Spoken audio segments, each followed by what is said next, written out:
சித்திரையே அடி சித்திரையே என் நித்திர போயிருச்சே ஓ பாடா படுத்தும் பார்வை என்ன பைத்தியமாக்கிருச்சே பத்திரமாட பத்திரமாக பக்கத்திலே கட்டுமா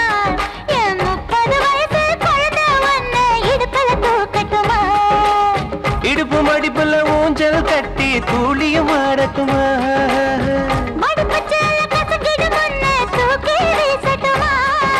நியாயமா இது நியாயமா பதில் சொல்லடி செல்லம்மா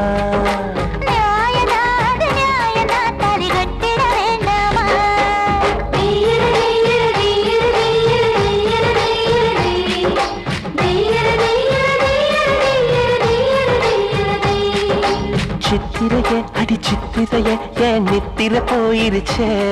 ஓ பாடா படுத்தும் பார்வை என்ன பைத்தியமாக்கிருச்சே